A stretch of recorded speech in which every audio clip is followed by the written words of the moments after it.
Hai teman, selamat datang di channel Sekate New. Jangan lupa pada teman-teman untuk like, komen, dan subscribe supaya tidak ketinggalan update dari channel ini. Mimin ucapkan terima kasih. Selamat menyaksikan. Bab 9. Ya ampun, aku juga bilang apa? Kalau nggak siap buat berhijab, jangan dululah. Jadi diri sendiri saja sih. Datang-datang Juna langsung meledek Tiara. Sahabat tidak ada akhlaknya itu tahu jika saat ini Tiara sedang bersedih. Hatinya terluka. Tiara hanya diam tak menanggapi ucapan dari sang CEO. Kemarin kemana saja? Aku hubungi kok nggak diangkat. Aku khawatir tahu nggak? Lagi-lagi Tiara terdiam. Ia tidak bersemangat untuk bicara.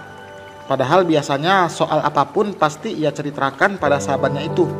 Namun kali ini berbeda. Rasanya tabu jika ia cerita soal pernikahan kedua suaminya pada Juna. Ia takut jika sahabatnya itu malah akan mentertawakannya.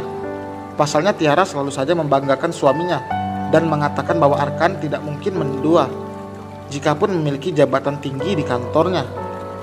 Ia selalu mengagungkan Arkan pada Juna. Selalu merasa menjadi wanita beruntung di dunia karena telah memiliki Arkan yang baik dan soleh itu. Hei, Ti, ada apa? Kamu lagi banyak masalah ya? Cerita saja padaku. Kebetulan aku lagi nggak ada meeting dengan klien hari ini, ucap Juna seraya menelisik wajah sendu sahabatnya. Nggak apa-apa, aku hanya ingin sendiri. Aku juga banyak pekerjaan. Jadi, dengan sangat hormat, aku minta agar Pak Juna keluar dari ruangan saya jika tidak ada hal penting yang mau dibicarakan, usir Tiara pada sang CEO. Juna tercengang. Hanya Tiara yang mampu mengusirnya, dan tentu saja Juna tidak tersinggung. CEO yang terkenal dingin pada semua wanita kecuali Tiara itu pun menganggukkan, kemudian keluar dari ruangan manajer keuangan itu. Ia tidak mau memaksa jika Tiara tidak ingin bercerita padanya kali ini. Di dalam ruangan pribadinya, ia terus saja melamun. CEO itu kepikiran dengan sahabatnya, khawatir terjadi sesuatu pada Tiara. Ia belum pernah melihat Tiara sesedih ini. Serapat apapun ditutupi, Juna bisa melihat kesedihan dari pancaran mata sahabatnya itu. Ti, apa dia menyakitimu? Apa suami baikmu itu melukai perasaanmu, Ti? Tiara, aku tidak mau melihatmu sedih seperti ini. Aku memilih melajang demi bisa melindungimu. Aku gak akan biarkan siapapun termasuk suamimu sendiri membuatmu menderita. Aku akan buat perhitungan jika sampai itu terjadi, tegas Juna dengan kilatan kesungguhan dari mata Hazalnya yang berkilat. Jam menunjukkan pukul 4 sore. Tiara keluar dari ruangannya dengan wajah lesu. Semua karyawan terlihat memperhatikannya. Mungkin mereka sedang memperbincangkan soal Tiara yang kemarin berhijab, namun sekarang membuka kembali hijabnya itu. Tiara kembali dengan mode seksi seperti biasa. Tentu saja kasak-kusuk terdengar tak mengenakan di telinga. Namun Tiara mencoba untuk tidak memperdulikannya. Dilarang untuk bergibah. Saya tidak akan segan-segan untuk memecat kalian jika bergosip di area kantor. Suara bariton itu terdengar membuat beberapa karyawan yang tengah menggosipkan Tiara itu terlonjak. Mereka tidak sadar jika Juna sang CEO berwatak dingin itu ternyata ada di belakang mereka. Pak Juna, kami minta maaf Pak. Kami janji tidak akan mengulanginya lagi. Kalau begitu kami permisi. 4 orang pegawai wanita itu langsung pamit. Mereka nampak salah tingkah dan ketakutan. Tentu saja karena mereka tahu jika CEO itu adalah sahabat dari sang manajer. Mereka semua merutuki kecerobohan masing-masing. Bisa-bisanya menghujat Tiara yang tentu saja punya peran penting di perusahaan ini. Backingnya tidak main-main, yaitu CEO perusahaan ini. Tiara, tunggu! Juna berteriak memanggil Tiara yang hendak memasuki mobilnya. Aku antar ya. Nggak usah Pak Juna, saya bisa pulang sendiri. Lagi pula saya lagi buru-buru Pak. Tiara bersikap formal. Tentu saja karena ini masih berada di lingkungan kantor. Meski mereka bersahabat, namun Tiara tidak boleh seenaknya bersikap pada sang CEO. Ia tahu betul bagaimana posisinya. Bawahan tetap saja bawahan. Tapi Ti, aku khawatir kamu kacau sekali, ujar Juna dengan cemas. Enggak apa-apa, aku baik-baik saja kok. Ya sudah, aku pamit duluan ya. Tiara masuk ke dalam mobilnya lalu menancap gas meninggalkan area kantor. Juna menatap nanar ke arah mobil yang perlahan menghilang dari pandangannya itu. Ia kemudian merogoh sesuatu dari balik jas yang ia kenakan. Segera ia menghubungi seseorang. Mode ramah yang selalu ia tunjukkan pada Tiara berubah menjadi mode serius dengan tatapan tajam yang menakutkan. Cari tahu apa yang terjadi. Kabari aku secepatnya. Tiara yang terlihat sangat lelah akhirnya tiba di kediamannya. Matanya mengeringit saat melihat mobil lain yang terparkir di sana selain mobil Arkan. Siapa yang datang? Penasaran, ia langsung masuk ke dalam rumahnya setelah memarkirkan mobilnya di luar pagar. Sepi. Apa Mas Arkan tidak berangkat kerja? Lalu siapa yang bertamu? Kenapa rumahnya sepi sekali? Tiara yang terheran-heran memilih untuk segera menuju kamarnya. Ia mengeringit saat kamar pribadinya itu sedikit terbuka. Berarti Arkan memang ada di dalam. Biasanya kamar selalu tertutup bahkan dikunci. Tiara sangat menjaga privasinya.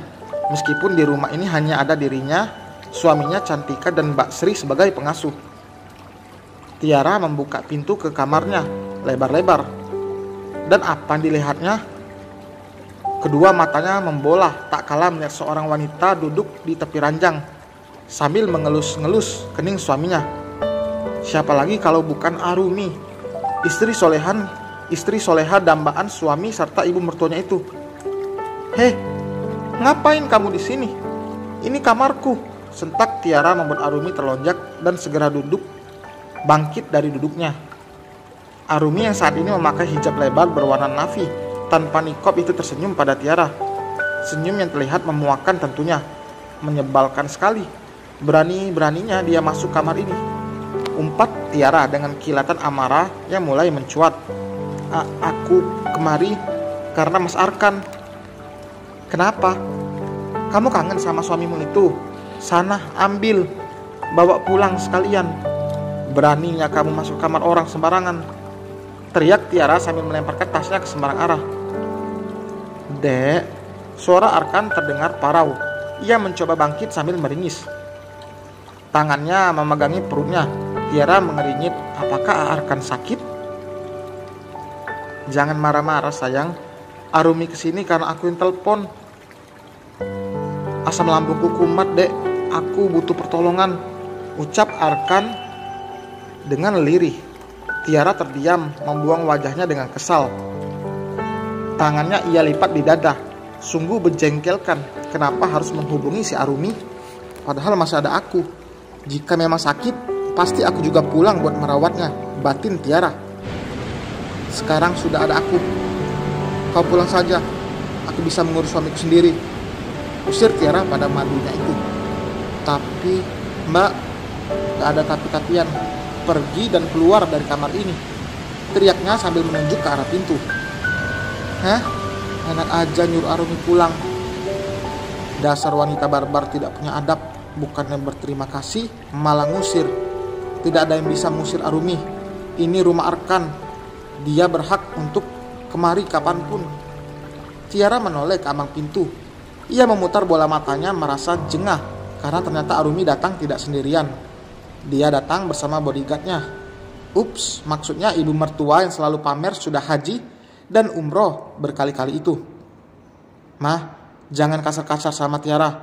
Kasihan dia baru pulang, ucap Arkan pada ibunya. Istri seperti dia gak perlu dikasihani.